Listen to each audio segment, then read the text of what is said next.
की जय। शान्ताकारं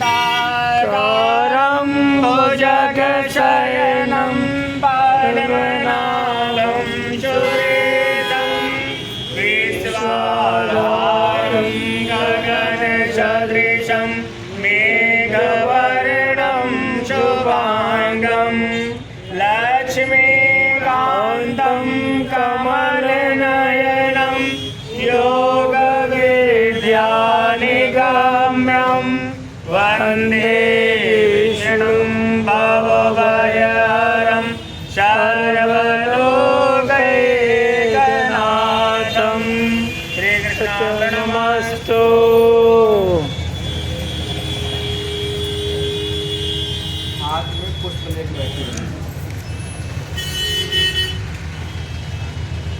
बोलिए श्री सत्यनारायण नारायण भगवान की जय। प्रथमोऽध्याय। व्यास उवाच एकदा नैमिषारण्ये ऋषयः शौनकादयः प्रपञ्चमूर्णया सर्वे श्रुतं पौराणिकं खलु। श्री व्यास जी कहते हैं, एक समय नैमिषारण्य तीर्थ में शौनक आदि सभी ऋषियों तथा मुनियों ने पुराण शास्त्र के वेता श्री सूत जी महाराज से पूछा। ऋषिः ऊच व्रतेन तपसा किं प्रांशते वांछितं फलं तत्सर्वं श्रोतुमिच्छामः कथयस्व महामुने।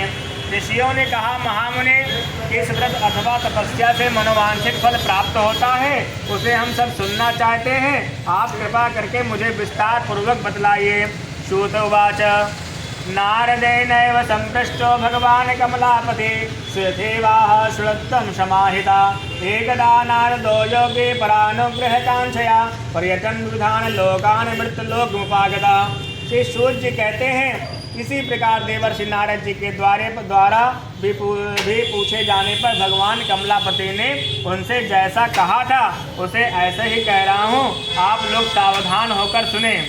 एक समय योगी नारद जी लोगों के कल्याण की कामना से विविध लोकों में भ्रमण करते हुए मृत्युलोक में आए और यहाँ उन्होंने अपने कर्म फल के अनुसार नाना योनियों में उत्पन्न सभी प्राणियों को अनेक प्रकार के क्लेश दुख भोगते हुए देखा तथा किस उपाय से इनके दुखों का सुनिश्चित रूप से नाश हो सकता है, ऐसा मन में विचार करके वे मृत्युलोक हो गए। सत्यनारायणं देवं शुक्लवर्ण चतुर्भुजं शंख चक्र गदा पद्म वनमाला विभूषितम्। वहाँ चार भुजाओं वाले शंख चक्र गदा पद्म तथा वनमाला से विभूषित शुक्ल वर्ण भगवान नारायण का दर्शन कर उन देवादिदेव की स्तुति करने लगे। नारद उवाच नमो वाङ्मनसातीताय रूपाय अनन्तशक्तये आदिमध्यान्तहीनाय निर्गुणाय गुणात्मने सर्वेषामादिभूताय भक्तानामार्तिनाशने श्रुत्वा स्तोत्रं ततो विष्णुनारद प्रत्यभाषता। श्री नारद जी कहते हैं, हे वाणी और मन से परे स्वरूप वाले अनंत शक्ति संपन्न आदि मध्य और अंत से रहित निर्गुण और सकल कल्याण की कामना करने वाले परमात्मा, आपको नमस्कार है। स्तुति सुनने के अनंतर भगवान श्री विष्णु ने नारद जी से कहा। श्री भगवान उवाच किमर्थमागतो समतं किं मनसे वर्तते कथयस्व महाभागा तत्त्वं कथयामि ते। श्री भगवान कहते हैं, महाभाग, आप किस प्रयोजन से यहाँ आए हैं, आपके मन में क्या है, कहिए, वह सब मैं कुछ सुनना चाहता हूँ। नारद उवाच मर्त्य लोके जना सर्वे नाना क्लेश समन्विता नाना योनि समुत्पन्ना पच्यन्ते पापकर्मभिः तत्कथं समेनाथ लघुपाय तद्वतं शोभमिच्छामि तत्रं श्रुतिपाशयन्ते मयि। श्री नारद जी कहते हैं, भगवान मृत्यु लोक में अपने पाप कर्मों के द्वारा विभिन्न योनियों में उत्पन्न सभी लोग बहुत प्रकार से क्लेशों से दुखी हो रहे हैं। हे नाथ, किस लघु उपाय से उनके कष्टों का निवारण हो सकेगा? यदि आपकी मेरी ऊपर कृपा हो तब वह सब मैं सुनना चाहता हूँ, उसे आप बताएं।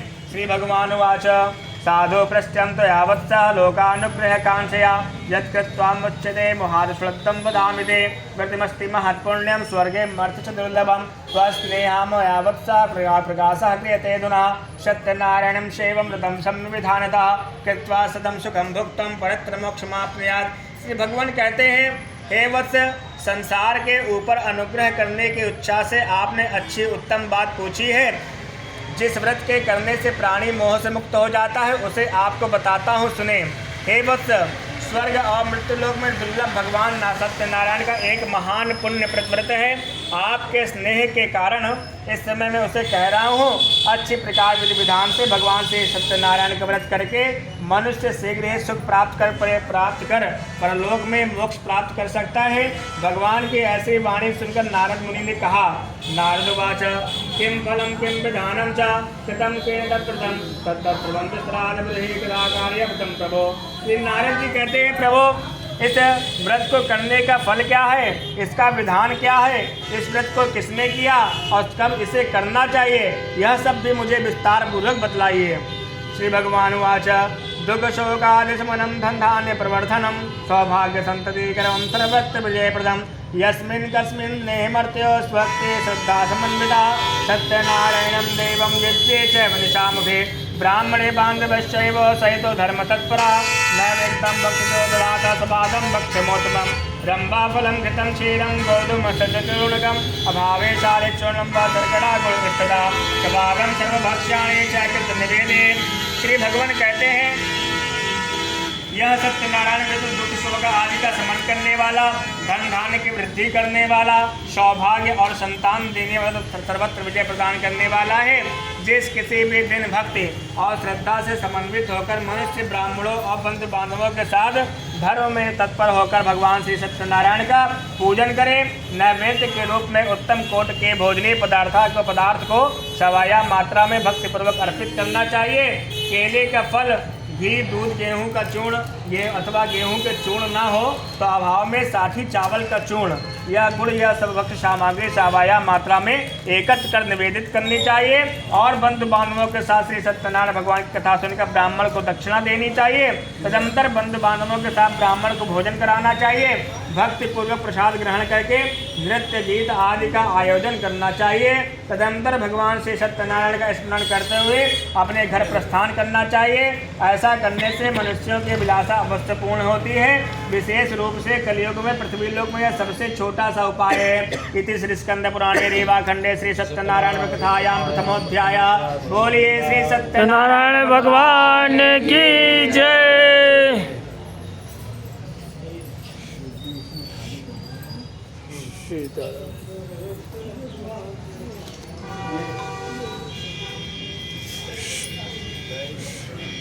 Yeah.